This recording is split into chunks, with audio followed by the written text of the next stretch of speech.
Bonsoir à tous et bienvenue à notre nouvel épisode de Risk Intel Media, ce soir en partenariat avec SoSafe. Nous allons parler d'une thématique qui est celle de la cybermanipulation. Comment pouvoir lutter contre le piratage de nos cerveaux. Nous avons avec nous 4 experts qui vont d'ailleurs pouvoir se présenter et je vais commencer par vous, Jean-Baptiste Roux. Bonsoir Yasmine. Donc Jean-Baptiste Roux, je suis le vice-président effectivement de l'activité internationale chez SoSafe et donc effectivement très largement impliqué dans le développement de cette activité chez SoSafe. Merci. Benoît Moreau. Bonsoir, je suis Benoît Moreau, donc le directeur cyber de Nexter, une société du groupe KNDS, depuis 4 ans. Et un peu avant, j'ai passé 7 ans donc, au ministère de l'Éducation nationale, de l'enseignement supérieur, de la recherche, donc un gros volet sur l'éducation et la sensibilisation. Et auparavant, 6 ans à l'ANSSI. Waouh. Et avec nous, Yannick Ragonneau. Bonsoir à tous, Yannick Ragonneau. Moi, je suis associé chez Vona Consulting. On est un cabinet de conseil indépendant en cybergouvernance. Stéphane Tournade. Stéphane, je suis le RSSI du groupe Servier, laboratoire pharmaceutique, avec pas mal d'actualités sur ces thématiques. Et ravi d'être là. Et justement, c'était ma prochaine question. Est-ce que vous êtes content d'être avec nous ce soir ? Absolument. Absolument. On a un public qui est extrêmement intéressé par les questions dont on va pouvoir répondre avec vous. Mais avant de commencer, moi, je voulais commencer notamment avec quelques chiffres, parce que je trouve que c'est assez intéressant toujours de voir ce qui se passe. Et on a décortiqué pour vous donc, le Human Risk Report qui a été fait avec SoSafe sur l'implication de l'être humain au sein des attaques cyber et finalement comment ils sont importants. Donc sur les écrans, vous allez voir, on a 82% des violations de données qui impliquent des facteurs humains. On a un utilisateur sur 3 qui clique sur les emails de phishing, dont un utilisateur sur 2 qui va jusqu'à remplir des formulaires. Et le top 3 des tactiques utilisées sont le malware, le phishing, le ransomware. Dans les 3 cas, on a toujours au centre l'être humain. Donc j'aimerais vous poser cette question pour commencer cette table ronde, c'est-à-dire pourquoi s'intéresser à l'impact psychologique des cyberattaques ? Je commence par vous, Jean-Baptiste. Une partie de la réponse tient dans effectivement ces statistiques, à savoir que l'humain est au centre du dispositif, donc la psychologie humaine est bien évidemment un élément essentiel, que d'autre part, effectivement, je pense que les hackers utilisent très largement le facteur émotionnel pour effectivement solliciter les gens et obtenir des résultats. Et puis parce que tout l'aspect psychologique prend une dimension particulière en rapport avec la cybersécurité, aussi auprès des personnels concernés par le sujet. On voit beaucoup de stress autour du sujet, on voit beaucoup effectivement de situations de burn-out qui apparaissent petit à petit dans les personnels qui sont impactés ou qui sont directement exposés à ça. Donc tout ça nous ramène à l'humain. Et donc bien sûr l'impact psychologique est absolument essentiel et à nous de savoir bien le comprendre. Alors justement, vous parlez de stress, vous parlez de burn-out, donc on a vraiment cette notion d'émotion. Et j'avais justement vu d'autres statistiques qui étaient intéressantes, le taux de clic par facteur émotionnel déclenchant en 2023. Donc on a 29% pour le compliment, alors ça, il faudrait qu'on en reparle. On a 28% pour l'autorité et 25% pour la confiance et la curiosité. Et donc ma question, c'est comment les émotions telles que l'envie, la peur, la culpabilité, toutes celles qu'on peut voir justement sur ces chiffres, aujourd'hui sont exploitées concrètement. Benoît Moreau. C'est une très bonne question. En fait, c'est à plein de niveaux. Et malheureusement, c'est pour ça que ça fait plus que 100%, c'est que c'est souvent très mélangé, en fait. D'abord, je peux revenir sur les statistiques juste avant en disant les utilisateurs, ils cliquent. Il y en a 30% qui cliquent. Alors d'abord, l'Internet, ça sert à cliquer. Donc il faut cliquer sur les mails, c'est le métier, les RH qui reçoivent, OK. Et ça fait des années, sur les anciennes générations en tout cas, que l'IT est très compliqué. On leur disait, ne comprenez pas, faites ce qu'on vous dit, ne réfléchissez pas et obéissez. Et on se retrouve aujourd'hui à un état où finalement, on rejoint à la fois l'autorité, souvent mélangé avec un peu de la peur. Si vous n'obéissez pas, voilà ce qui va se passer. Et on arrive finalement à des gens qu'on a habitués finalement à ne plus réfléchir. Voilà. Alors qu'ils sont là au centre du dispositif et que c'est finalement une source de vulnérabilité pour nous et qu'on n'arrivera jamais complètement à corriger. D'accord, donc finalement, on n'aura jamais la maîtrise complète. Tant qu'on aura l'être humain au centre, tant qu'on aura quelque part l'erreur humaine, on ne pourra jamais réellement la contrôler, parce qu'il y a des émotions. Alors, on ne pourra jamais complètement la contrôler, parce que c'est une fragilité humaine, mais c'est à nous, experts de la sécurité, de le prendre en compte. On n'arrivera pas. Par contre, ce qu'on arrivera à faire, c'est d'abord les accompagner. On reviendra certainement dessus, sur le côté un peu anxiogène, un peu... Voilà. Les outils de manipulation du cerveau, nous, il faut qu'on les utilise aussi dans l'autre sens, pour essayer de corriger ces fragilités. Et puis, finalement, l'accompagnement, on a une source de fragilité qui est plutôt liée au contournement des règles de sécurité qui sont un peu embêtantes. les faire travailler sur l'explicitation de leur fragilité. On fait des phishing, on fait des exercices. C'est pas pour les punir, c'est pas pour leur montrer qu'ils sont vulnérables et que c'est mal. C'est pour montrer que tous ensemble, on est vulnérables. Si on met en place des mesures de sécurité, c'est qu'il y a une raison. Ne les contournez pas. Donc tout le travail un peu cognitif qu'on fait sur la fragilité humaine, c'est plutôt pour travailler sur l'acceptation des mesures de sécurité. Arrêtez de contourner. Parfois, les mesures de sécurité, elles sont contournables, toujours. Ne le faites pas. Ce n'est pas pour vous embêter. Mais ça, c'est le travail sur un peu la compréhension, et c'est le biais cognitif. On arrête d'être stressant, on les félicite pour leur bon score, on les accompagne. Voilà. Donc on n'arrivera jamais à les corriger complètement, mais on arrivera à les faire moins contourner. Donc on ne peut pas limiter le risque. Le risque zéro n'existe pas, mais on peut s'y rapprocher. Un petit Voilà, mais en les impliquant, en leur expliquant ce qu'on fait, et en arrêtant la fameuse autorité. Ne faites pas ça. Non. Regardez, on a fait un phishing, c'est passé, c'est normal, c'est votre métier, on doit recevoir des CV. Donc ne le faites pas, respectez la règle, voilà, c'est pas pour vous embêter, on est tous là pour travailler ensemble. Est-ce que vous partagez également cet avis quand vous regardez des chiffres comme ça, concernant notamment les émotions ?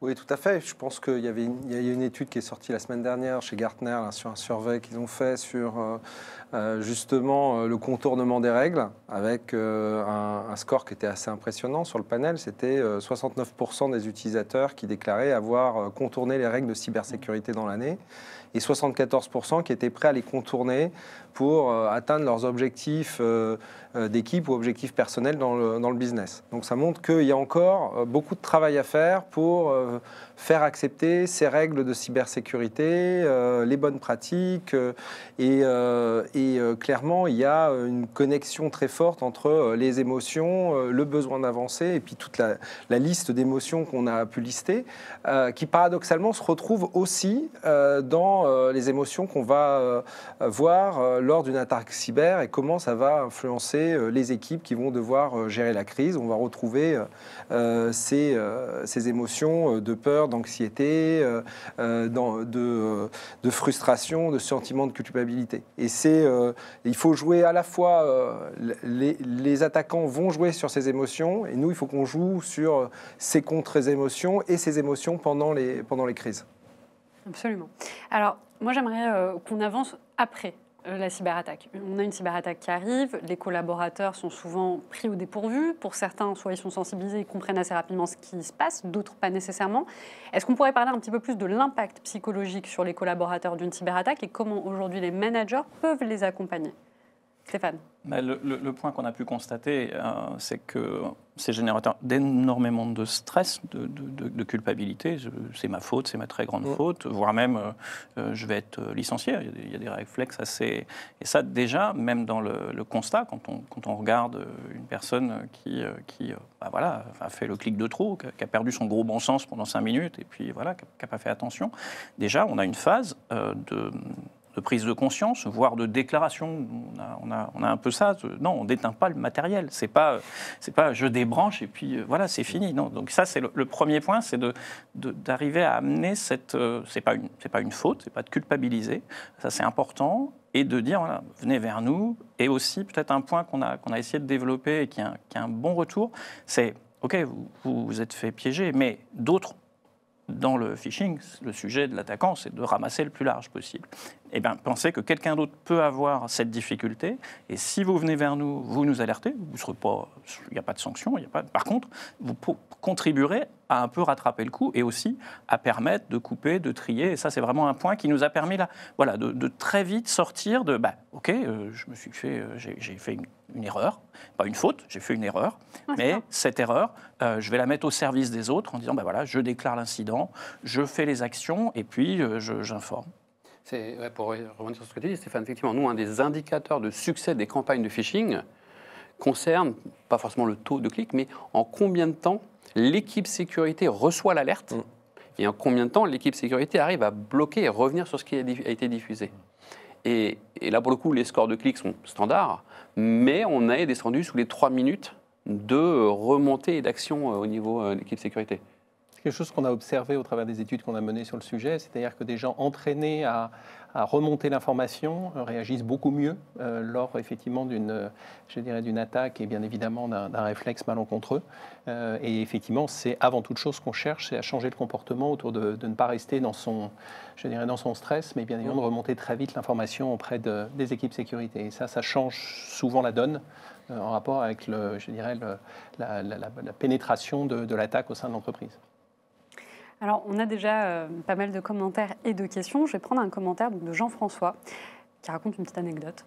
Après avoir trop de sécurité, on induit de la lassitude et donc des solutions de contournement, comme le cas de l'ingénieur réseau qui, en ayant marre de se lever pendant ses astreintes à 2h du matin pour aller corriger dans l'entreprise un bug qui lui prenait 5 minutes, avait installé un petit modem pour simuler sa présence et rester chez lui une petite faille qu'a trouvé un hacker. Une autre question, donc cette fois-ci de Nathanaël, qui demande « Dans les hôpitaux, il existe des formations auprès du personnel soignant pour limiter les clics sur les emails de phishing. Mais la question que je me pose, c'est comment ça se fait qu'ils puissent recevoir un mail de phishing? Le problème n'est-il pas à la source ?» Alors, il y a une créativité énorme des attaquants. Et la messagerie, je dirais, on constate, un peu comme il y avait la clé USB des parkings, il y a des tendances qui sont déclinantes. Et on va avoir des nouveaux vecteurs. LinkedIn, c'est très probablement un des plus à la mode en ce moment. En plus, pardon pour cette belle entreprise, mais avec des failles et des fuites de données, donc où à la fois le compte personnel et le compte professionnel ont été donnés simultanément. Donc avec ce volet, voilà, il y a toujours cette créativité, il n'y a plus de fautes. Très clairement. Maintenant, on peut avoir des phishing multilingues sans faute sur 30-40 langues, ça se vend au service. Et les moteurs de détection, commence à faire de l'IA contre de l'IA, si on veut mettre un peu un terme du moment. En fait, ça passe. Alors, si on regarde les stats, on va filtrer 98%, je crois qu'on est sur les stats. Sur 300 000 par jour, il va en passer 1000, 2000. Mais voilà, ceux-là, ils sont... Enfin, je pense qu'on partage. Des fois, on nous soumet des cas. Je ne sais pas répondre. Est-ce que c'est un vrai? Est-ce que c'est un faux? Est-ce que c'est un faux profil, un vrai profil? Voilà. C'est ce point-là, peut-être, pour répondre à la question du... on va tuiler au maximum, mais voilà, l'eau finit par perler et je comprends tout à fait la question. Et je vais prendre tous les dire quelque chose. Juste, finalement, sur la confiance dans le mail, ça devient hyper compliqué. Alors, sur les phishing de masse, ça reste de la masse. Mais on a de plus en plus aussi des phishing un peu plus ciblé ou phishing ou mail porteur de malware. En fait, c'est des partenaires avec qui on a l'habitude d'échanger et on a des conversations, les gens ont des conversations et des échanges de mails qui se font pirater. Et l'attaquant se glisse dans la conversation et renvoie un mail en disant « Tiens, en fait, il faut que tu te reconnectes là parce qu'on a changé un truc. Tiens, en fait, je ne sais pas renvoyer le dernier fichier. » Voilà. Ça devient très compliqué, que ce soit au niveau des outils, puisque c'est des gens à qui on a l'habitude de parler, ou même au niveau de la personne, de savoir que c'est un fake. Donc en fait, c'est comme les suites de mails qu'on a sur Gmail, c'est ça? En fait, ils s'insèrent et on a une suite de mails en continuité. C'est vrai qu'à un moment donné, on a constaté on a eu des cas avec des tiers malheureusement sur des changements de RIB ou des choses comme ça, où l'attaquant n'a envoyé qu'un seul mail. Mais au bon moment, à la bonne personne, au bon backup, parce qu'il était en surveillance tranquillement. Et c'est très efficace, il faut le remettre à l'échelle. Un mail réussi, dans ces cas-là de spear phishing, c'est le plancher, il ne travaille pas en dessous de 100 000 euros. Mais le moins cher, c'est 100 000. On a vu des cas où on nous demandait des tournements de facture, 15 millions, ça passe. Donc ce n'est pas étonnant que des fois on puisse lire dans la presse, voilà, des montants comme ça, on les constate. Yannick, tu voulais rajouter quelque chose? Très clairement, il y a toutes ces attaques où on va mettre de l'intelligence sociale, de la connaissance du contexte et s'assurer que le bon mail avec le bon contexte, la bonne personne arrive.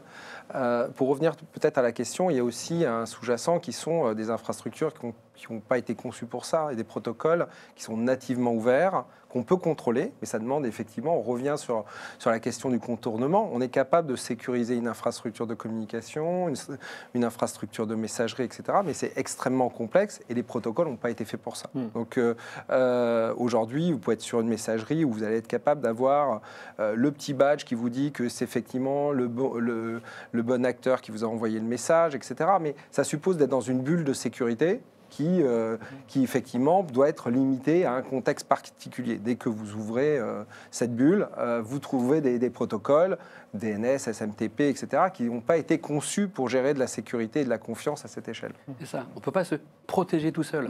La sécurité des échanges passe par la sécurité de l'ensemble des personnes dans la bulle. Mais je suis désolé, on travaille avec tellement de fournisseurs, de partenaires, de contacts, on ne peut pas sécuriser toute la bulle.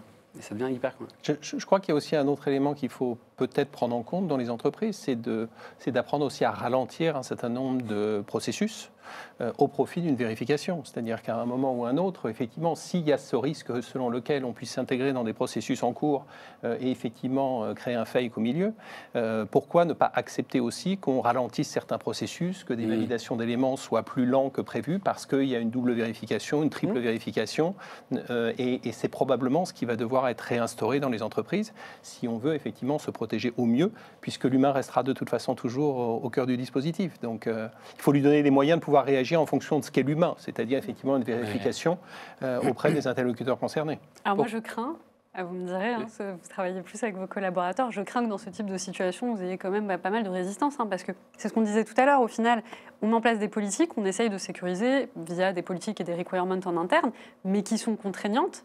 Et face à la contrainte, et tu le disais tout à l'heure Yannick, ils trouveront toujours un moyen, ils préféreront contourner la contrainte, même si c'est dangereux. Donc si on allonge...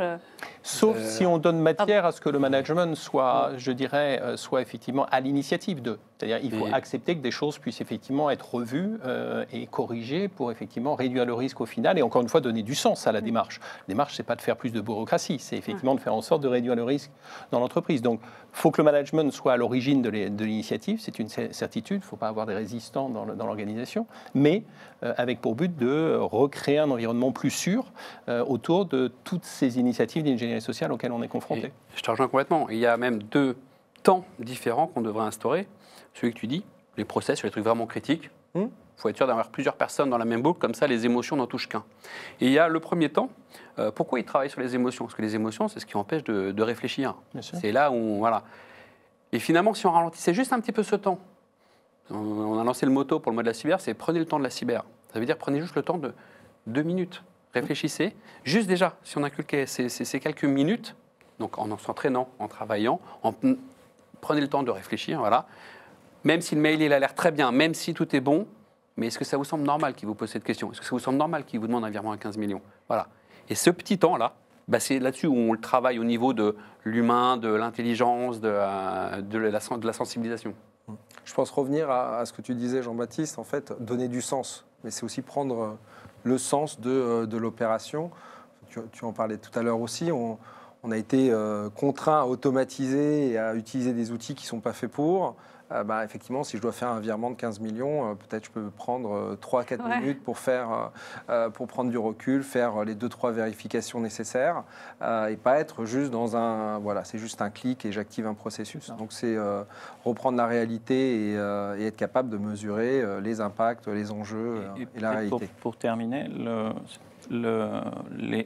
vraiment les phishing dédiés, le spear phishing, l'harponnage en français, aujourd'hui, c'est pas un mail tout seul. Il y a une approche, il y a un contexte qui est créé autour. On va avoir des faux médias. Nous, on a eu des fausses voix téléphoniques. Le DRH du groupe imité pour des recrutements. Voilà. Et c'est quelque chose, encore une fois, on le remet, c'est un business, c'est froid à dire, mais l'attaquant, il fait un métier. C'est un métier discutable, mais c'est un métier. Donc, il va mettre l'investissement nécessaire pour son retour. Et il peut monter. C'est extrêmement lucratif. Et puis l'arnaque au président, clairement, il y a à la fois la pression parce que c'est le président qui appelle, la confiance parce qu'il dit qu'il ne faut surtout pas en parler, la pression parce qu'il faut aller vite. On est vraiment... Donc il y a un mélange de tous ces sentiments. Serviabilité. La demande d'argent, le compliment, je vous remercie de le faire, c'est extrêmement utile sur cette opération. C'est intéressant ce que vous êtes en train de me dire. Moi, ça m'a fait penser à, vous savez, quand on est petit et qu'on vous dit il faut tourner 7 fois sa langue dans la bouche avant de parler. Mais ça devrait être une réalité. Et en fait, c'est intéressant quelque part parce que cette table ronde, on est sur la question de l'émotion, de la psychologie et de la cybersécurité. Finalement, on retrouve quelques concepts similaires qui est celui de prendre le temps avant de réagir parce que rien ne se fait, rien de bien en tout cas ne sort d'un comportement hâtif quelque part. Ou lever la tête. Se tourner, trouver quelqu'un, poser une question. Tiens, qu'est-ce que tu en penses? C'est assez rare que les présidentes de groupe sélectionnent un financier pour lui dire fais ça maintenant. Il y a le côté. Mais pourquoi?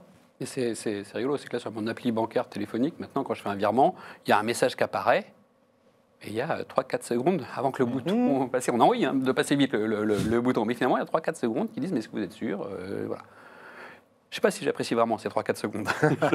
Mais elles sont Peut-être, tout à fait mais fair. peut-être qu'un jour, elles vont m'aider à réfléchir, à prendre conscience de quelque chose. Et ben vous savez, Uber a rajouté, je ne sais pas si vous avez vu sur Uber Eats, ils ont rajouté une petite fonctionnalité qui n'existe pas, elle existe depuis 2-3 mois et elle m'a sauvé la vie il n'y a pas longtemps, comme quoi ça sert. Et ça m'énervait beaucoup, c'est que quand on commande, donc vous payez, vous confirmez votre carte.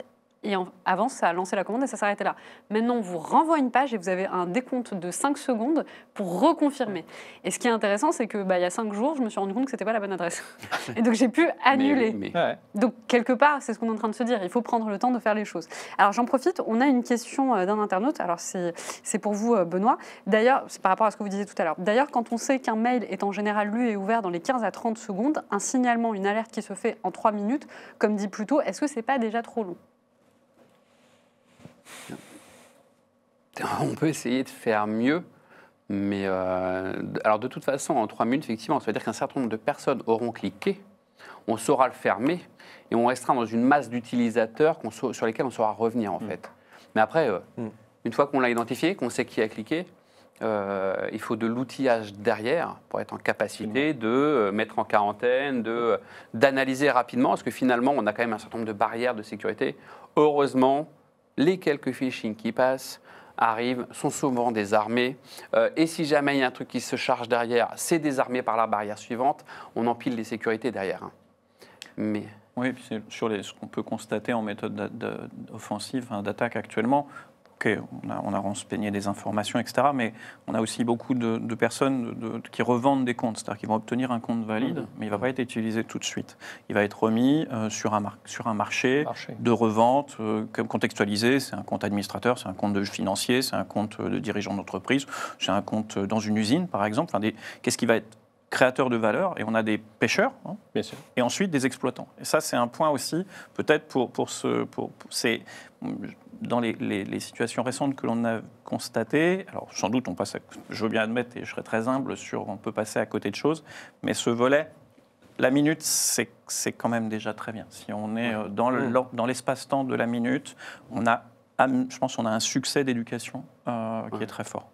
Et la valeur de la donnée, c'est-à-dire du mot de passe volé, finalement, elle diminue très vite parce qu'on sait le détecter et le faire changer, quoi. D'accord.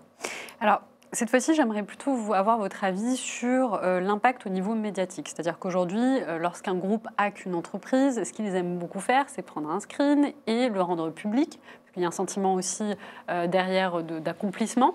Est-ce qu'on peut parler de terrorisme numérique quelque part ? Non. Évidemment. Mais il n'y a même pas forcément besoin d'un piratage. Il y a juste besoin, on l'a vu chez mais même chez d'autres confrères, où l'attaquant déclarait qu'il avait piraté tel industriel et qu'il avait des données. Alors dans certains cas, il avait des données, mais qu'il avait piqué chez un tiers, chez un fournisseur. Voilà. Dans un autre cas, il n'avait rien du tout. Mais ça a déclenché une gestion de crise chez l'industriel, ça a déclenché une inquiétude chez tous les partenaires, ça a déclenché une baisse de l'image. Donc pour le coup, c'est vraiment de la guerre informationnelle et de la terreur. C'est vraiment du terrorisme dans le cadre, on travaille sur l'image. Bon, et après, les attaquants aiment bien aussi eux-mêmes se faire mousser. Ce que tu disais, c'est que derrière, c'est des métiers. Alors ils aiment bien se faire mousser en disant on a attaqué. Voilà. Cependant, les grands groupes d'attaquants, ils ont de moins en moins tendance à le faire parce qu'en termes de crédibilité, eux-mêmes, s'ils annoncent qu'ils ont piraté un industriel et qu'ils n'ont rien derrière, on finit par les traiter de rigolos. Et donc, quelque part, quelle est la volonté ? Est-ce que c'est de terroriser les collaborateurs ? C'est de faire chuter la confiance du public ? Quel est l'objectif derrière ? Alors ça, pour le coup, on en parlait juste avant, ça rejoint la fameuse LII, qui est la lutte informatique informationnelle. Il y a un nouveau champ d'action du ministère des Armées, c'est l'influence par l'information. Quelle est la volonté derrière ? Une action, souvent, ce n'est pas forcément clair. Souvent, c'est un courant d'action. Est-ce que c'est de la désinformation un peu globale sur une entreprise ? Est-ce que ça se rend dans un courant d'information pro-russe, anti-russe, pro-ukrainien, politique? Est-ce que si on voit Trump en ce moment avec tout ce qui se passe avec les procès, c'est en permanence des sujets. Donc sur une action, c'est très compliqué de comprendre la finalité. C'est pour faire du mal ou c'est pour baisser la crédibilité. Mais souvent, c'est plutôt un ensemble d'actions dans un conflit d'informations. Moi, ce que je peux voir, c'est que du coup, ça modifie un peu, parce que de la contestation, de l'activisme, c'est pas nouveau. Hein. Il y avait pas besoin d'Internet pour avoir des gens pas contents. Le volet, c'est qu'en effet, on est passé, il y avait le monde physique, on passe beaucoup au monde digital. Et du coup, le rapprochement, et on essaye d'avoir, comme tu le dis, des modèles de travail avec les équipes de sûreté, parce que voilà, ça devient une continuité. Certaines organisations vont jusqu'à réunir les activités sûreté, sécurité sous une même bannière, parce que voilà, la déstabilisation, la menace, l'action va coupler, en effet, aller obtenir quelque chose, modifier, créer un bad buzz, hein, complètement, ça peut être factice, hein, d'inventer une situation. Pareil, parce que ce stress, cette situation, on n'est pas à côté, donc je ne pourrais pas être un bon exemple, mais on peut parfois se poser des questions sur est-ce qu'on peut jouer sur générer ou de la valeur à la hausse ou à la baisse sur ces choses-là. Et c'est vrai que le digital, là aussi, c'est un nouvel outil pour ça qu'on doit regarder. Je crois qu'il ne faut pas non plus oublier la typologie des attaquants. Enfin, dans les attaquants, il y a tout type d'organisations, dans des organisations extrêmement structurées et qui ont des attaques extrêmement ciblées. Et il y a quand même aussi une multitude de crapules qui sont achetées effectivement à des SDK sur Darknet et qui effectivement attaquent tout azimut un petit peu n'importe où. Et quelquefois, il y a des attaques qui sont totalement confuses parce qu'on ne comprend pas comment on retrouve des jeunes qui sont effectivement venus de nulle part, certainement pas liés à des organisations, et qui sont dans des organisations extrêmement sensibles et on se demande pourquoi. Et tout ça crée une confusion autour de la situation qui rend la communication aussi pour les entreprises extrêmement difficile à mettre en œuvre. On retrouve de toute façon les acteurs qu'on retrouve dans le physique, hein, donc effectivement des contestataires, des activistes, des terroristes avec une dimension éventuellement géopolitique, c'est ça, des compétiteurs qui veulent nuire à l'image ou avoir de l'information, et puis effectivement des criminels organisés, d'ailleurs très très bien organisés hein, en termes de chaîne de valeur. Tu parlais du mode de fonctionnement entre les pêcheurs et les éleveurs, mais on va retrouver entre ça beaucoup d'acteurs qui vont développer du SDK, qui vont aller chercher des contacts, ceux qui vont mener l'attaque, ceux qui vont faire le blanchiment, etc. Donc on retrouve toute cette panoplie effectivement dans le digital et numérique. Oui, on a des franchisés, exactement. C'est incroyable, l'écosystème. Ouais. Et aujourd'hui, quelles sont les ressources qui sont mises à disposition des collaborateurs lorsqu'ils se font attaquer et que psychologiquement ils peuvent être dans une situation de détresse? On en parlait tout à l'heure, il y a un impact psychologique. Quelles sont les ressources qui sont mises à disposition pour les collaborateurs dans ce cas de figure? Je pense que normalement, on va retrouver les cycles de l'attaque. Hein. Déjà, il y a beaucoup de choses qui sont normalement, ou en tout cas, on conseille de mettre en place avant l'attaque, en termes de sensibilisation, de formation, de tests, d'exercices de crise, de groupes d'échange. Après, il va y avoir tout ce qu'on va pouvoir mettre pendant une attaque en termes effectivement, au sein de la cellule de crise et des équipes de crise, du soutien, de l'information, avoir une communication claire, etc. Et puis après, tout ce qu'on va pouvoir faire après en termes de rétex, et s'assurer justement de déculpabiliser, même s'il y a des erreurs qui ont pu être commises, mais les remettre à juste valeur, hein, ce que tu disais tout à l'heure, sur effectivement, vous n'êtes pas seul à avoir cliqué, mais et être capable d'apprendre. Malheureusement, il n'y a pas d'exercice one-shot, c'est juste un exercice continu à mettre en place et d'animer cette démarche de manière permanente avec des actions en profondeur et sur l'ensemble des catégories d'utilisateurs. Ouais, si je devais mettre une brique technique socle pour gérer la peur, les choses comme ça, c'est la capacité à communiquer avec les salariés. Si on perd l'IT, qu'on perd le mail, qu'on perd le téléphone interne, comment on fait pour lui expliquer ce qui est en train de se passer, pour lutter contre les bruits de couloir, voilà.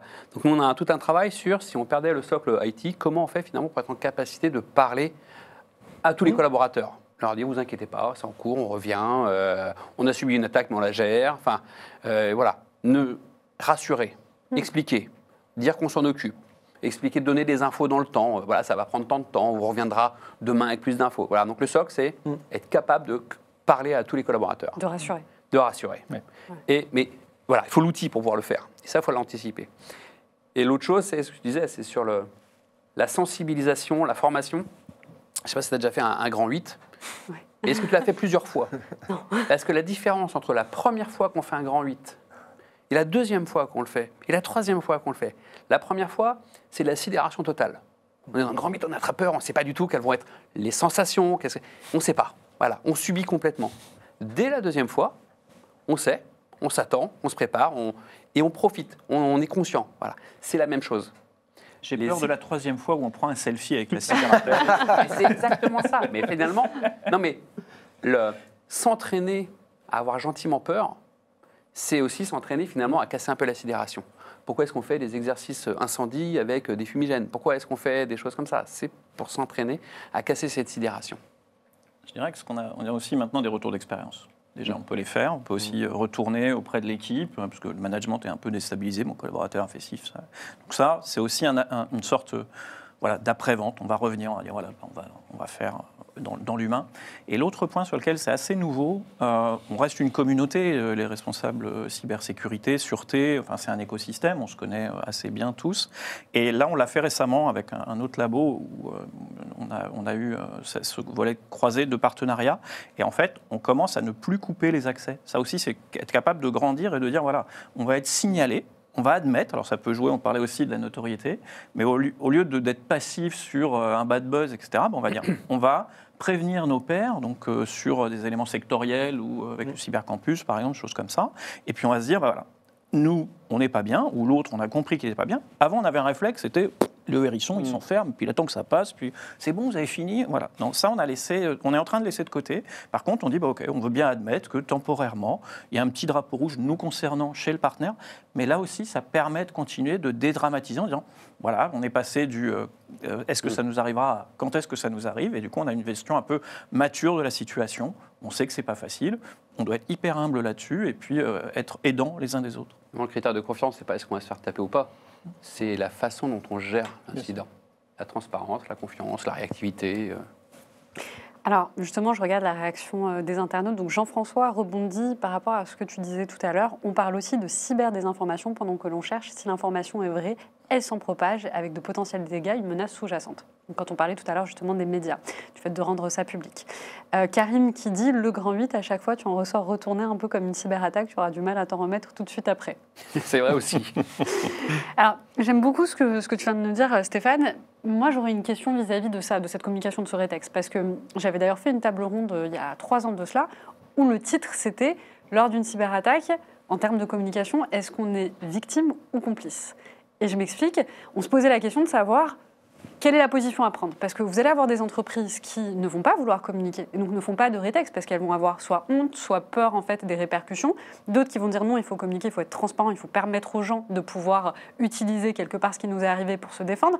Comment on fait aujourd'hui pour permettre aux entreprises d'avoir cette liberté quelque part d'expression? Parce qu'on en a besoin des rétextes, il faut qu'on ait des retours. Il faut qu'on ait, en tout cas, nous, ce qu'on essaye d'appliquer, c'est vraiment d'avoir une remontée, et c'est la communication groupe qui décide. Parce qu'on est sur un métier où on devient un métier de communication et la portée du message, elle va être positive ou négative. Et il faut le choisir parce qu'également, en fonction de la portée de l'impact, typiquement, nous, on a ces questionnements sur des produits qui doivent être délivrés à nos patients. Voilà, c'est qu'est-ce qu'on peut dire, qu'est-ce qu'on doit dire, au-delà des volets réglementaires, RGPD, loi américaine, etc. Mais il y a aussi, voilà, on va forcément donner une part de flanc, on va montrer quelque chose, qu'on a eu une faiblesse, mais c'est des métiers qui sont particuliers. Il va y avoir une capacité, les médias vont se rapprocher. Moi, en tout cas, je pense que ça sort de ma sphère, donc c'est plutôt des processus qu'on a mis en place, d'alerting, de remontée, et on délègue aux spécialistes. Ouais, j'y repensé en même temps sur le travail, sur les émotions, pour convaincre le codir, parce qu'en fait, finalement, qu'est-ce qui fait qu'une entreprise peut ou ne peut pas dire effectivement, on s'est fait un peu attaquer, on est en train de réagir, voilà. Elle peut le dire si elle est un peu droite dans ses bottes. Si elle a fait un peu le socle, si elle a fait ce qu'il fallait, si elle a mis les moyens. C'est plus une obligation de moyens que de résultats. On fait tout ce qu'on peut pour se protéger. Si elle n'a rien fait, qu'elle n'avait que des mauvaises pratiques, que ce n'était pas leur sujet, que ça va être compliqué d'être droit dans ses bottes. Donc un des vecteurs de motivation aussi sur faire de la sécurité en amont, c'est aussi de dire, d'être honnête avec les autres et de dire, je vous jure, on avait fait un peu ce qu'il fallait. On avait vraiment mis les moyens. OK, on avait une zone d'ombre, on avait une fragilité à un instant donné. Il y avait un truc, ça arrive toujours, mais on avait fait ce qu'on pouvait. Voilà. Donc pour les entreprises, ce qui permettra d'être un peu honnête, c'est d'être un peu droit dans ses bottes, quoi. Peut-être le complément également, c'est qu'on peut, nous aussi, porter une part du stress. C'est un moment aigu de gérer un moment cyber. Et on peut aussi se perdre dans le vocabulaire et devenir très taiseux et très complexe. Et là aussi, on sera extrêmement contre-productif. Donc, prendre un pas de recul et se dire, c'est pas mon métier, je pense que c'est pas grave. Impliquer. En fait, on s'aperçoit que de plus en plus, on applique tous les métiers. Il y a la com, en cas de crise, mais on parlait de. On a découvert un nouvel acteur de la sécurité. Quand c'est un tiers qui se fait pirater, quand c'est comme ça, c'est les achats. Les achats, pour notre entreprise dépend de tout son écosystème. Le seul qui maîtrise l'écosystème, c'est les achats. Et donc, les achats sont devenus un acteur naturel de la cyber et on doit travailler sur le niveau de confiance avec les partenaires. Et donc, c'est la com, les achats et chaque métier a son rôle à jouer. La chaîne de prod sur la qualité de ce qu'on délivre. Voilà. Donc, en fait, on s'aperçoit que finalement, même en cas d'incident, on ne traite pas au niveau du RSSI, on traite tous ensemble. Alors vous venez de faire la pub de Risk Intel Media, puisque tout le principe de Risk Intel Media, c'est une approche par les risques 360 de la cybersécurité. C'est comme on avait dit avant. Super. Et la réglementation va nous aider sur le sujet. Il y a des nouvelles réglementations qui arrivent, que ce soit NIS 2, que ce soit DORA ou autres, en fonction des secteurs d'activité, qui vont bien évidemment contraindre les entreprises à mettre en place des mesures en rapport avec toute la chaîne d'approvisionnement liée à l'entreprise. Donc ça va dans le bon sens. Alors, il y aura une petite complexité, mais... Je voulais vous montrer d'autres stats. Donc, avec SoSafe, on a mis en place un sondage auprès de l'écosystème de la cyber. On leur a posé la question, bénéficiez-vous d'une sensibilisation à la cybersécurité dans votre entreprise, collectivité et association? Voici les réponses. Oui en physique à 25%, oui via des modules en ligne à 51%, non mais nécessaire à 15%, alors je vois pas très bien, à 19%, et non mais pas nécessaire à 5%. J'aimerais déjà qu'on puisse réagir dans un premier temps sur ces chiffres. Est-ce qu'elles vous semblent cohérentes? Est-ce que vous en êtes surpris? Alors pour ce qui nous concerne, ça ne nous surprend pas beaucoup, et ça tombe bien parce qu'on est plutôt dans le deuxième cas de figure. Pour autant, je pense qu'il y a deux choses qui ne doivent pas se mettre en confrontation, c'est le physique versus le en ligne. Je pense que l'un et l'autre peuvent apporter une valeur et surtout un impact au niveau de l'entreprise. Donc je pense qu'on pourrait les mettre comme étant une même initiative. Et effectivement, le non pas nécessaire m'attriste toujours. 5%, c'est trop encore. Je crois que là, le sujet n'est plus de savoir, est-ce qu'il faut sensibiliser les collaborateurs? C'est juste comment. Mais voilà. Quelqu'un qui a voulu biaiser le sondage, c'est pas possible. Probablement. Oui. C'est possible. On n'en est plus là. Il y a toujours quelqu'un, on le connaît, il y a toujours quelqu'un qui est là, qui a juste envie de faire le petit pourcent en plus. Dis-moi. Oui, non, après, effectivement, la question, elle est comment elle va être menée cette sensibilisation? Est-ce que c'est juste une sensibilisation de conformité? Il faut le faire une fois par an et on va mettre tout le monde devant un écran à faire un test pour être conforme? Ou est-ce qu'effectivement, en mixant le physique, le online, la gamification, les différentes campagnes et cibler les différentes communautés internes, voire externes à l'entreprise, dans la gestion des tiers, dans la gestion des partenaires, dans la gestion, y compris la sensibilité auprès des clients, on va être capable d'avoir une vraie campagne de sensibilisation qui aura un impact utile à la fin. Ce qu'on essaye de faire, il y a le fameux mois de la cyber, on est en plein dedans. C'est au moins chaque mois de la cyber. Alors on a la sensibilisation continue avec les modules et tout ça. Puis le mois de la cyber, on essaie de faire un truc un peu différent chaque année. Et c'était l'année dernière, il y a 2 ans. On a fait un serious game, un genre d'escape game en ligne, voilà, mais par équipe. Et la contrainte, c'était que les équipes soient formées de gens de différents métiers. Voilà. Pour qu'ils se parlent ensemble aussi. Donc on mélange à la fois la sensibilisation cyber à la transversalité. On essaye de ne pas faire que de la cyber pure dans son silo. On mélange ça un peu avec d'autres sujets. Le physique reste nécessaire sur des périmètres de décideurs. C'est un public qui n'est pas facile à toucher parce qu'il est très occupé, etc. Et il peut aussi y avoir une posture. Non mais moi je sais.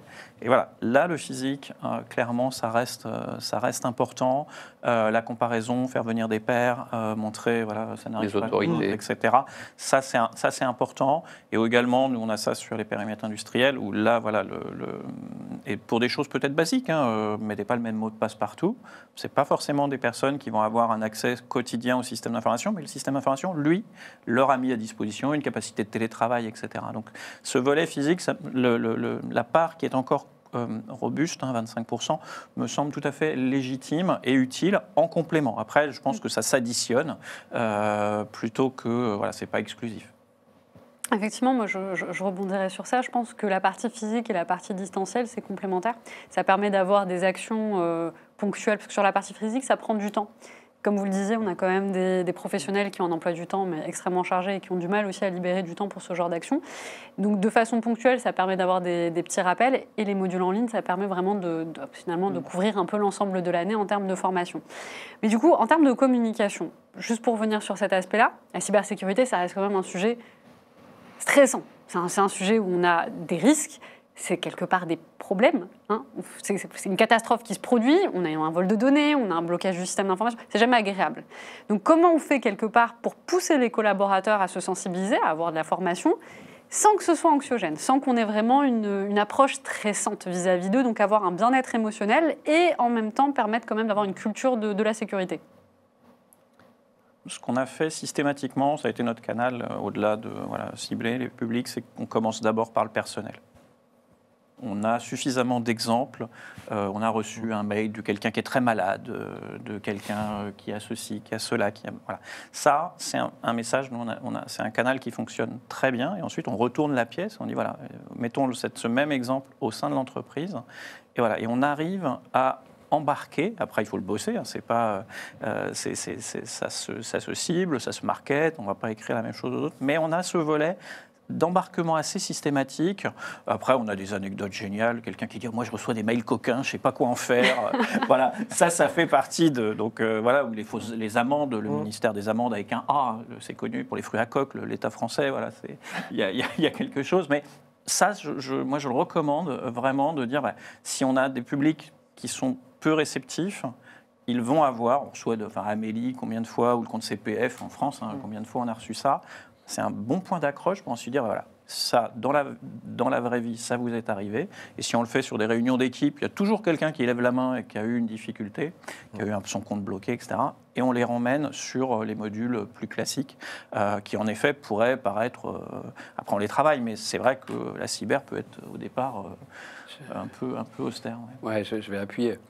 Contextualiser les messages pour donner du sens, c'est mieux avec des exemples internes. On a reçu ça, il s'est passé ça, on a failli perdre de temps parce que, voilà, mais heureusement, on a eu des bons réflexes. C'est impliquer les réseaux humains. Nous, on a mis en place des communautés d'intérêt cyber. C'est pour ceux que ça intéresse. Ça n'a rien d'obligatoire, ça n'a rien de comme ça. C'est plutôt un moment sympa, et puis on fait une bouffe par an, et puis on se voit un peu en ligne parce qu'on est en multisite, et on parle de ce qui se passe, de l'actualité, et on leur dit, mais voilà, essayez d'en parler autour de vous. Et on a des très bonnes diffusions par là, et de remontées, et de gens qui viennent ensuite, et voilà. On fait de la cyber et des incidents finalement un sujet de conversation. Et il y a un truc que tu as dit finalement qui est fondamental, c'est un boulot, c'est un métier. Et en fait, il faut quelqu'un. Enfin, il faut quelqu'un qui s'en occupe un peu. C'est pas, honnêtement, le RSSI tout seul, il a beaucoup de choses à faire et ça c'est bien d'avoir un peu d'aide. Moi, j'ai quelqu'un pour m'aider sur le volet sensibilisation, communication cyber. D'abord, c'est un métier, la com, mais en plus, c'est du temps. Et il faut le suivre, il faut organiser les événements, il faut... voilà. Donc, ouais, impliquer les gens, contextualiser, et puis avoir quelqu'un pour le faire. Et dans cette logique de contextualisation, je pense qu'il y a aussi à attendre mieux des plateformes. Je pense qu'aujourd'hui, la technologie nous permet très largement de personnaliser les parcours à l'individu. Et nous, on le vit au quotidien maintenant dans la façon dont on aborde le sujet. On fait en sorte que finalement, c'est la plateforme qui vienne à l'interlocuteur et pas l'inverse. Puisque la logique selon laquelle l'e-learning, il faille aller vers un outil pour. Non, pourquoi pas amener l'outil vers le collaborateur en rapport avec la réalité de son contexte de travail. Et effectivement, on voit bien déjà une dichotomie assez naturelle entre les cols blancs et les cols bleus. Les cols blancs sont face à un écran toute la journée. Les cols bleus sont face à une machine et seront peut-être disponibles une fois par mois. Vous n'avez pas le même dispositif. Donc, il faut adapter le dispositif à la réalité, je dirais, du contexte de travail de la personne. Et puis après, prendre en compte la réalité des outils auxquels il est confronté. Des gens qui sont en hotline n'auront pas les mêmes accès en termes d'outils que des gens qui seraient à la compta, etc., etc. Donc, je pense que là-dessus aussi, je pense que les entreprises et les partenaires doivent faire des efforts pour que la plateforme vienne plus que jamais au service du collaborateur. Et puis, l'autre aspect aussi qui est intéressant, c'est qu'il y a des moments d'apprentissage privilégiés. C'est-à-dire qu'il y a des moments où effectivement vous allez être réceptif à suivre une sensibilisation sur un sujet parce que ça a du sens. Je prends toujours l'exemple de vous réserver un billet d'avion en ligne. et vous partez à l'autre bout du monde professionnellement, et ben, c'est le moment, très probablement, pour vous amener les 5 conseils qui vont bien de qu'est-ce qu'il faut faire quand vous êtes dans l'avion. Voilà, ça aura du sens parce que vous êtes en train de partir, etc., etc. On peut imaginer plein d'effets déclencheurs comme ça pour contextualiser au mieux l'apprentissage. Oui, je te rejoins, parce que la mesure, dire, ouvrez pas un fichier PDF que vous avez reçu, les RH, elles en reçoivent plein de CV, de candidatures spontanées, si on leur dit, les ouvrez pas, ça marche pas.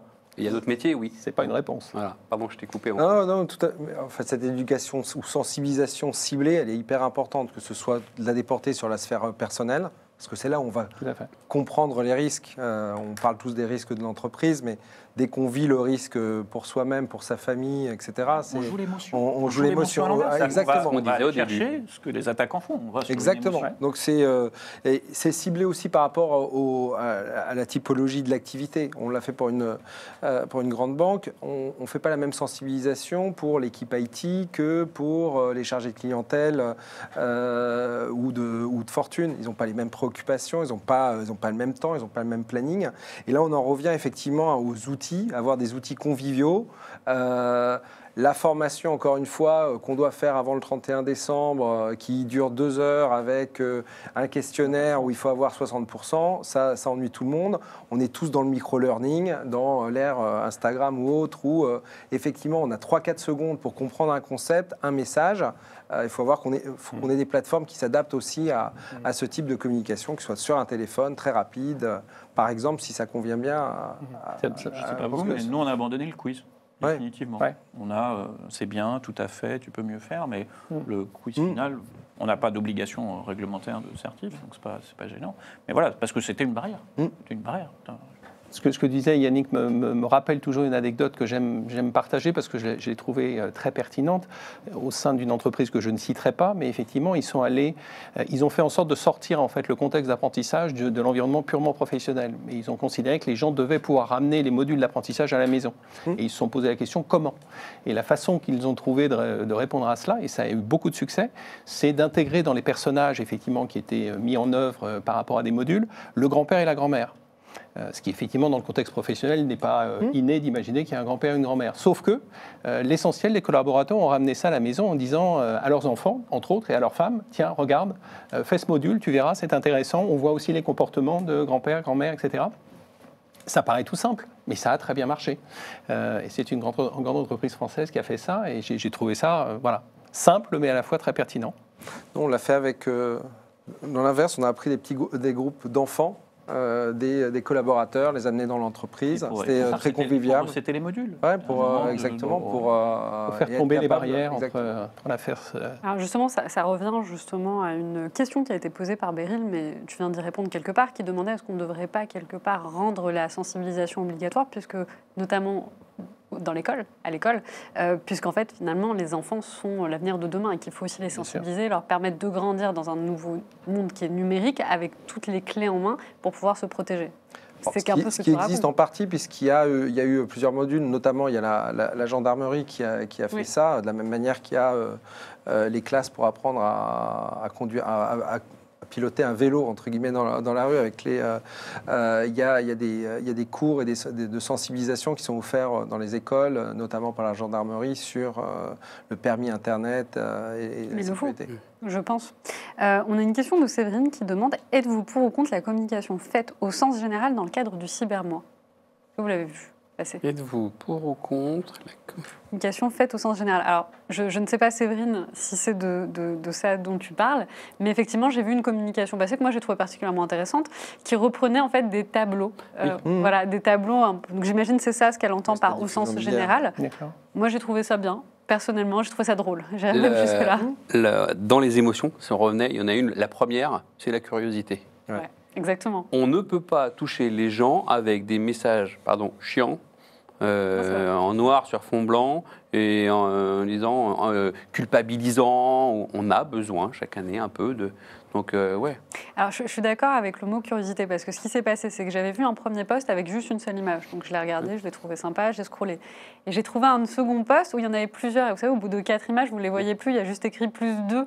Et moi, j'étais curieuse de savoir quels étaient les autres tableaux qui étaient utilisés. Donc, j'ai effectivement cliqué pour lire les prochaines. Donc, la curiosité marche. C'est... Ouais. Bon, après, les mesures qui sont décrites en dessous, c'est les mêmes qu'il y a 15 ans. Oui, Il n'y a rien de neuf. c'est la forme qui On a change. besoin de se les rappeler, on a besoin de prenez le temps, on a besoin, voilà. Alors, pour revenir sur un sujet un peu plus sérieux, aujourd'hui, qu'est-ce qu'on fait d'un collaborateur? Alors, je vais utiliser, comme tu disais, Stéphane, tout à l'heure, pas une faute, une erreur. Est-ce qu'il doit être sanctionné?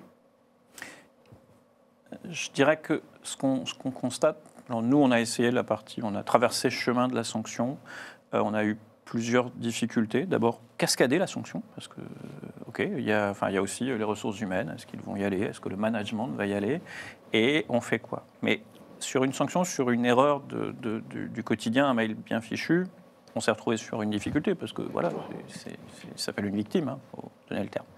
Là où il y avait hésitation, c'était sur l'entraînement.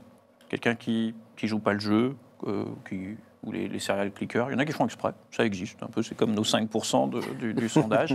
Voilà. Ils sont toujours quelque part dans une... Mais faut le ramener à quelque chose. On a aussi un peu challengé, parce qu'on s'était questionné de faire ça.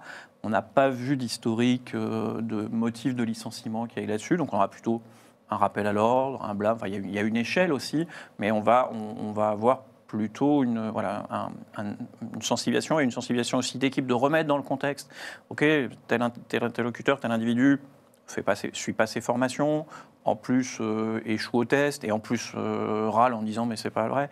Voilà, là on va dire attends, tu es quand même dans un écosystème, ok, tu joues solo, mais voilà, c'est de ramener au contexte. Mais le volet vraiment ultime, ça génère, moi je ne connais pas de situation où, même sur les simulations, on aille au bout, même s'il peut y avoir quand ça a été très aigu, on a eu des périodes où il y avait énormément de cyberattaques, ça peut être un réflexe un peu de défense, mais c'est très très difficile.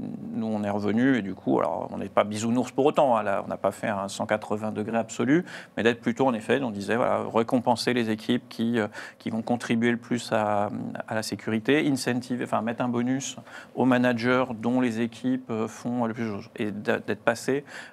On n'a pas eu beaucoup de gains sur une approche coercitive, et on n'aurait pas su quoi en faire d'ailleurs à la fin. Et du coup, on est revenu sur quelque chose de plus positif. Vas-y, tu veux?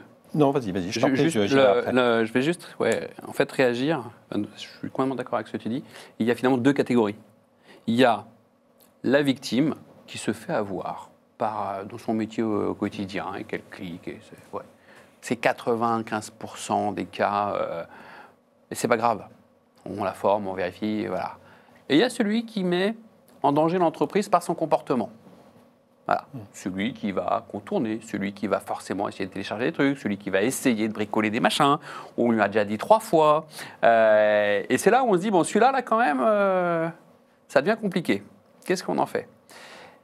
Et même si on se dit à ce moment-là, il faut le punir, il faut le sanctionner, qualifier une faute, c'est compliqué. Il faut qu'il y ait un règlement, quelque chose qui dise, tu n'avais pas le droit de faire ça, tu as insisté. Voilà.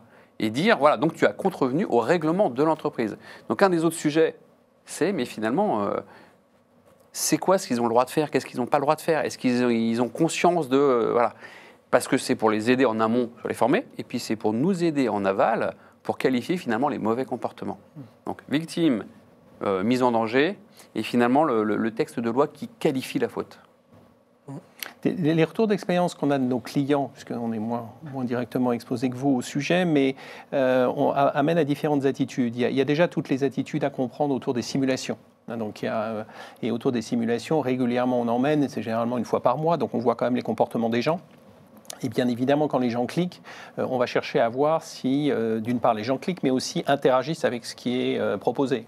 Parce que, bien évidemment, ça peut aggraver le cas. On va aussi s'intéresser au niveau d'investissement des collaborateurs en termes d'apprentissage. C'est-à-dire, si les gens ne sont absolument pas adhérents au fait d'apprendre et qui cliquent en permanence, on sait quoi faire. Plus que de les punir, c'est de leur demander déjà de suivre l'apprentissage. Et puis après, il y a la récidive. La récidive est quand même quelque chose et un comportement, et c'est un petit peu ce que tu évoquais aussi, si tu veux, qu'il y a un moment, c'est les mauvais élèves qui ont décidé d'être mauvais élèves, à un moment, il faut trouver matière à avoir une sanction. Et parmi les sanctions, on voit quand même beaucoup dans les initiatives dans les entreprises des restrictions d'accès. Et en particulier de faire en sorte que les gens aient accès à de moins en moins de choses, de façon à protéger un peu l'entreprise autour de ça, sans en arriver à des situations de, effectivement, licencier des gens. Mais donc il y a quand même une gradation dans la mise en œuvre. Et puis si tant est que effectivement l'erreur commise soit non pas liée à une simulation, mais à une vraie attaque, oui, bien évidemment, il faut imaginer, je dirais, trouver une forme de sanction possible, mais aussi accompagner le collaborateur en rapport avec ce qu'il a vécu. Parce que je pense qu'il y a un traumatisme certain autour de ce à quoi était confronté le collaborateur. Et encore une fois, on parle d'humain, et je crois qu'il faut savoir l'accompagner aussi là-dessus, parce qu'on a vu des situations critiques, nous, au travers de nos clients, de personnes qui allaient vers des situations très critiques à titre individuel par rapport à cette situation-là. Voilà. Donc, le point que je voulais en complément de ça, c'est que la définition de collaborateur, il y a l'interne, le salarié, le CDD, etc., mais il y a aussi le partenaire. Oui. À qui on a donné des comptes, des credentials. Alors par contre là, sur cette deuxième partie, on a beaucoup moins d'état d'âme.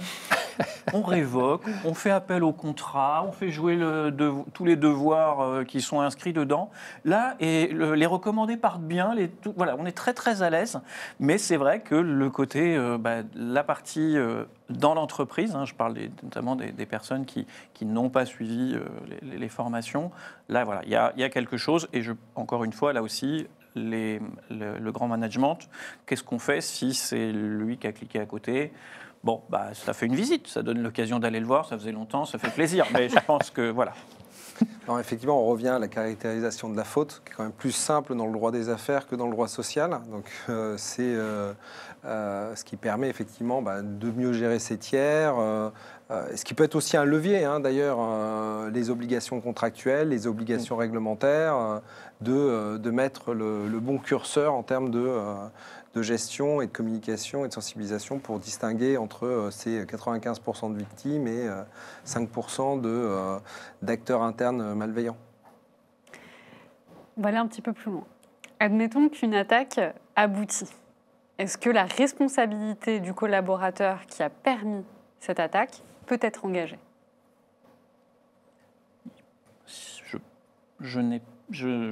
Alors, cas très théorique, mais je pense qu'il va déjà falloir être précis, parce que c'est une des difficultés, démontrer, arriver à reconstruire l'attaque. Qu'est-ce qui s'est passé en vrai ? Rien que ça peut prendre un petit moment. Et ensuite, en effet, est-ce qu'il a été passif ou actif ? La caractérisation de la faute. Si même si c'est une absence de prudence, mais je reviens à mon exemple de la sûreté. J'ai laissé ouvert les barrières, j'ai mal exécuté une instruction. C'est compliqué à caractériser. Donc, soit vraiment il est acteur du processus. Alors, la menace interne existe, on ne va pas se mentir et se cacher les yeux, ce n'est pas le cas. Mais je n'ai pas... moi, ça me semble... il est responsable, mais pas coupable. S'il n'a rien fait d'interdit, recevoir un fichier, ouvrir un fichier, cliquer, s'il n'a pas eu un comportement complètement déviant, on ne pourra jamais... Il est victime. L'entreprise est victime, il est victime. Le seul responsable, c'est l'attaquant. Voilà. Et pour avoir un peu essayé de travailler, on parlait de la sanction et de la définir, il y a aussi le salarié sera tout à fait légitime de prendre un appui, un conseil, et qui retournera, mais oui, mais c'est les experts de la cyber, c'est pas la personne qui a commis l'erreur. Il y a d'autres personnes. Donc c'est une matière un peu mouvante et qui pourrait faire un boomerang. Ce que tu dis est très intéressant parce que l'interprétation, je dirais, nord-américaine du sujet est complètement différente de celle qu'on a en Europe. Les salariés se mettent assez vite en victimes dès lors qu'ils sont effectivement à l'origine d'eux et attaquent leurs entreprises. Et aujourd'hui, c'est les entreprises qui mettent en place des dispositifs pour se défendre des salariés qui vont les attaquer en rapport avec des erreurs qu'ils ont commises. C'est assez intéressant. Et c'est bien lié effectivement à des contextes juridiques complètement différents entre les anglo-saxons et ce qu'on vit essentiellement en Europe. La question du début mais finalement, pourquoi est-ce qu'un spam ou un fichier dangereux arrive jusqu'à l'utilisateur ? Est-ce que vous avez mal fait votre boulot, messieurs de la sécurité ? Exactement. Voilà. Alors, il y a un commentaire justement de Karim qui reprend un peu ce que vous dites. Un soldat meurt pendant le combat et permet la prise du château. Doit-on punir à titre posthume ? Donc, je pense que ça résume un petit peu ce qu'on est en train de se dire actuellement. Alors, j'aimerais bien qu'on se tourne cette fois-ci plutôt vers les hackers.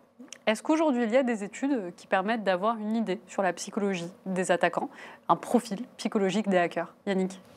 Il y a pas mal d'études qui qui convergent en tout cas sur... on va reprendre encore une fois le sondage de début, mais qui convergent sur les intérêts des hackers, entre autres la curiosité. On va retrouver la plupart du temps des gens avec plutôt un bon niveau d'intelligence, l'envie de comprendre les systèmes, de les décortiquer, de voir comment ça fonctionne. Donc derrière, bien sûr, un intérêt pour les technologies et résoudre en fait des problèmes autour de cette partie-là. On va retrouver aussi des profils qui ont envie d'aventure, du défi, du challenge, de la compétition, de la mise en avant.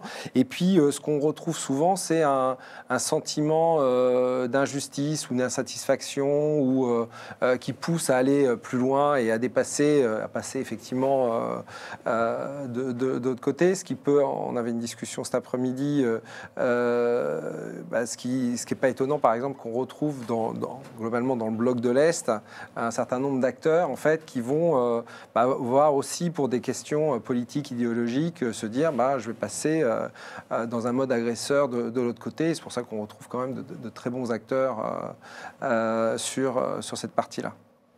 Très bien. Peut-être pour compléter, rappeler que sur un bateau de pêche, il y a plusieurs types effectivement d'intervenants. Il y a, et dans les organisations très structurées de hackers, aujourd'hui, il y a le harponneur qui va effectivement attaquer, il y a celui qui va récupérer la bête ou qui va récupérer la donnée, et il y a celui qui va négocier effectivement, éventuellement au travers d'un ransomware, et c'est des métiers, chacun a ses métiers. Donc certains ont effectivement une compétence sur la psychologie humaine particulière, en particulier les harponneurs. Et pour ce qui est des autres, ils ont chacun leurs compétences qui sont très complémentaires les unes des autres. C'est très bien organisé, il y a même un service client. Mais absolument. Et qui est bon. Absolument. Et si je devais juste, effectivement, alors j'ai pas de stats, j'ai pas lu, il y a juste un cas où finalement les hackers, ça reste des humains un peu derrière, avec une certaine idéologie. C'est le cas où les groupes d'attaquants russophones, au début du conflit ukrainien-Russie, finalement ont explosé en vol. Parce qu'ils étaient tous russophones, donc ils parlaient ensemble, mais il y en avait la moitié qui était pour la Russie, l'autre qui était pour l'Ukraine. Ouais. Et donc on voit que c'est pas finalement le commerce, une mafia avec le commerce avant tout, ça reste aussi un volet humain, idéologique derrière. On arrive à la dernière question de cette émission. Comment le CODIR doit-il prendre en compte l'impact psychologique des collaborateurs dans sa stratégie de cybersécurité ? En payant très bien le RSSI.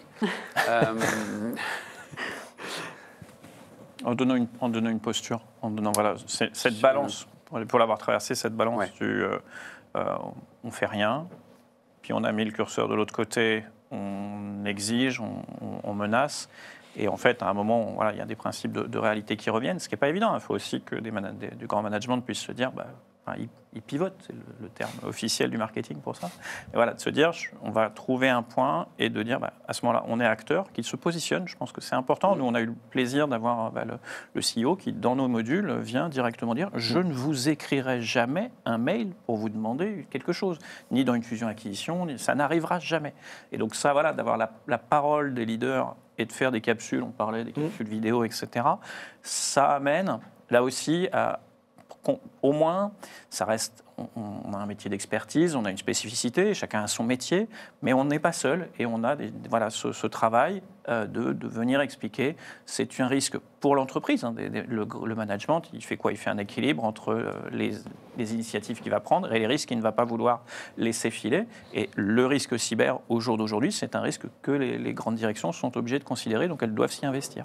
Ouais, les deux axes, c'est ils doivent être sponsors, porter le sujet et tout ça, et ils doivent être exemplaires. Et c'est fou, c'est que finalement, les cadres dirigeants, souvent, on leur prête aussi des intentions. Je me souviens, je sais plus, un ancien chef qui avait demandé, je peux être admin, enfin, une bêtise comme ça, et on m'a dit, non, mais c'est obligatoire, c'est lui qui l'a demandé. Mais on lui en avait parlé, et on était là, on a dit, mais en fait, ça se fait pas parce qu'il y a des problèmes de sécurité. Il a dit, alors j'en veux surtout pas. Je ne veux pas être différent des autres. Je veux avoir le même niveau de sécurité. Je veux, voilà. Et cette peur un peu de dire, ah non, mais c'est le grand chef, il demande, donc il faut absolument lui dire oui. Non, non. Il a aussi besoin de comprendre. Et la fameuse sensibilisation pour éviter le contournement, c'est très important sur les chefs, parce que quand ils demandent quelque chose, on a tendance à leur donner, sans aller à l'encontre de leur demande. Donc vraiment, et c'est là où, effectivement, un peu de présentiel va expliquer, en disant, non, mais voilà, si on a mis en place des choses, c'est pour vous. Si vous avez un doute, prenez le temps de nous appeler. Et ils appellent. Écoutez, merci beaucoup, en tout cas pour vos réponses. Moi, j'aurais retenu qu'il faut prendre son temps, que ce n'est pas une faute, mais une erreur, et qu'il faut communiquer en interne. Je remercie également l'ensemble des participants qui étaient à distance. Merci pour l'ensemble de vos questions. Malheureusement, on n'a pas pu toutes les prendre. N'hésitez pas à rester avec nous pour nos prochaines émissions. Et puis, merci encore à SoSafe pour le partenariat sur cette table ronde. D'ailleurs, un livre blanc vous a été mis à disposition. Pour ceux qui n'ont pas cliqué, vous pouvez nous envoyer un mail. Je vous souhaite une excellente soirée et merci encore pour votre participation. Merci beaucoup. Yasmine. Merci. beaucoup. Merci.